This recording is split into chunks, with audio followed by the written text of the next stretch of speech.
A very good afternoon and welcome to Primetime News on TV1. Starting off with your headlines this afternoon, police say that the suspect in connection with the Matakulia shooting have been identified. Former Deputy Minister Sarath Kumar Gunaratna remanded. Decisive court meeting on the bond issuance gets underway. 13 dead after a bus in California plunges into a truck.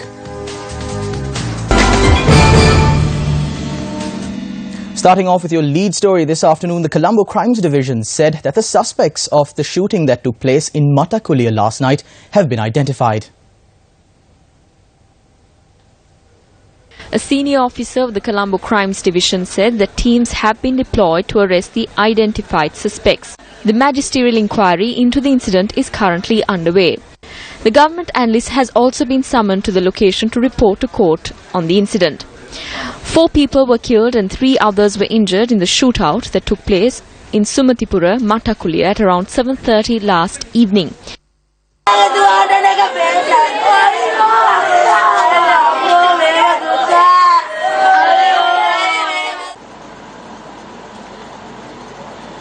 The victims, Nuwan Sanjeeva Pereira, Mohammad Hussain Mohammad Nazar, Prasad Chaturanga Pereira and Denuwan. Meanwhile, speaking to News First, Director of the Colombo National Hospital Dr. Anilja Singh said that the other 3 individuals who were critically injured in the incident underwent surgery at the hospital.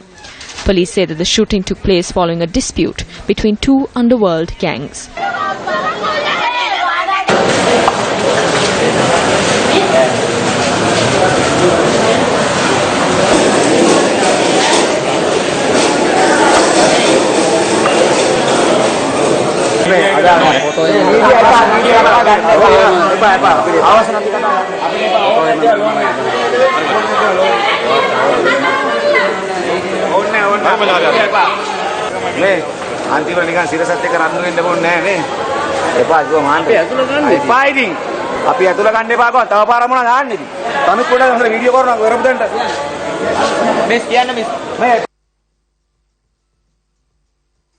Story, we've got News First Chaturanga Hapwarachi reporting from the area.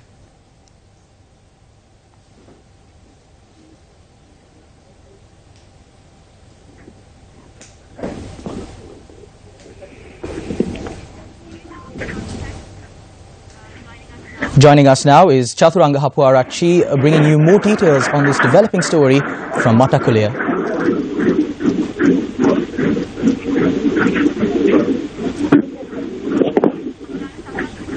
Chaturanga?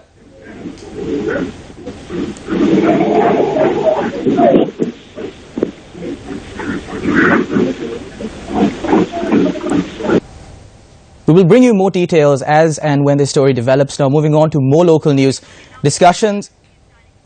We've got News First Chaturanga Hapwarachi joining us now for more details on this developing story from sorry for the slight disturbance Matakulia. there, but Chaturanga, I am at the location where 4 people were shot dead and 2 others were injured in Samitpura, Matakulia, Colombo 15.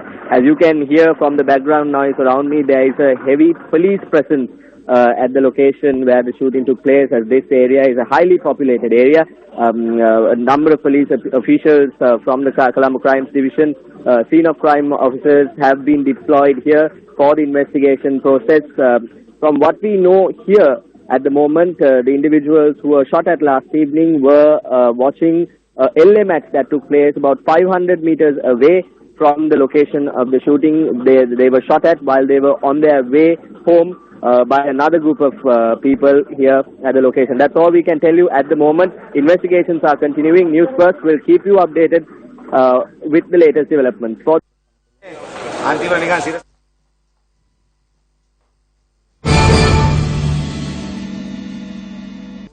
Still in local news, discussions of the Committee on Public Enterprise or COPE is currently underway at the number 5 Parliament Committee Room. The aim of the meeting is to discuss amendments proposed by certain COPE members with regard to the report presented by the chairman of COPE over the central bank bond issue. The COPE report on the bond issue, which was presented by chairman of COPE MP Sunil Handunhetti, received the consensus of a majority of the committee members. However, amendments to the report have been proposed by members of the United National Party. COPE member Deputy Minister Ashok Abe Singh said that they hope to amend certain clauses and then compile a new report. COPE member MP Nalinda Jayatissa says that as a result, the committee will not be able to present the report to Parliament tomorrow. Meanwhile, COPE member Deputy Minister Ajit P. Pereira says that the committee is yet to reach a final conclusion on the COPE report over the central bank bond issue. Former Deputy Minister Sanath Kumar Gunaratne has been remanded until the 1st of November. Former Deputy Minister Sanath Kumar Gunaratne turned himself in at the Negombo police station. He was arrested over a motor accident in 2001. Following his arrest, Gunaratne was remanded after he was produced before the Negombo Magistrates Court.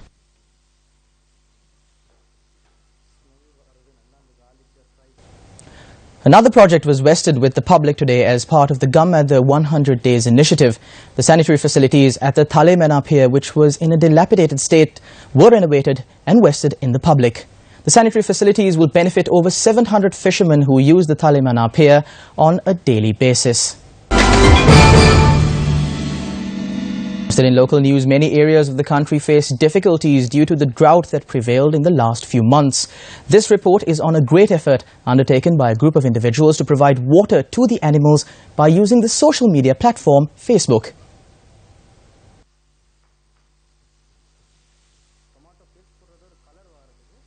People and animals are facing a difficult situation as the Thammenawa Lake in Hambantota is drying up due to the severe drought. The Thammenawa Lake provides water for around 300 acres of land for cultivation, and the farmers of the area had to use motors in order to engage in farming as the dry weather conditions left the lake depleted. The lake is now completely dried up after the people were forced to collect every last bit of water during the drought. The villagers said that as a result of this, the animals who head towards the lake to quench their thirst have become victims to hunters.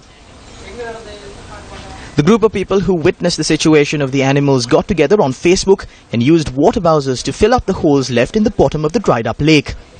Our correspondent reported that they provided water for the animals 7 times a day in this manner. The group also decided to plan a separate pond for the animals to use, as the lake is also being used for agricultural activities. Their objective is to store the water they collected during the rainy season to use in the dry season as well. The Ministry of Health quotes the Global Fund to Fight AIDS, Tuberculosis and Malaria, more commonly known as the Global Fund, as stating that the domestic program to eradicate HIV/AIDS in the country during the year 2016 has seen much progress. The Health Ministry says that a large expense is borne by the Global Fund to eradicate HIV/AIDS from Sri Lanka. Discussions were held between the Ministry of Health and representatives of the fund, including the Sri Lanka country director, over the progress of the fight against HIV/AIDS. The ministry said that one of the points discussed was the low spread of HIV/AIDS in the island when compared to other South Asian nations. Meanwhile, Director of the National STD/AIDS Control Program, Dr. Sisira Lianage, said that 180 individuals had tested positive for HIV/AIDS so far during the course of 2016. Still in local news, a protest was staged by the Kala Oya Private Bus Owners Association blocking the Anuradhaputla main road near the Kala Oya Bridge. The protest was staged against the arrest of 2 of its employees. A bus belonging to the Putlam Sri Lanka Transport Board was attacked by a group of people day before yesterday at the Rajangane junction. Our correspondent said that the driver and the conductor of the Private Bus Owners Association were arrested following a complaint which was lodged by the Rajangane police by the driver of the SLTB bus which was attacked. The suspects, who were presented before courts, were ordered to be remanded until the 1st of next month. The protesters staged their protest against this. Half an hour later, the protesters dispersed following a request made by the Rajangane police.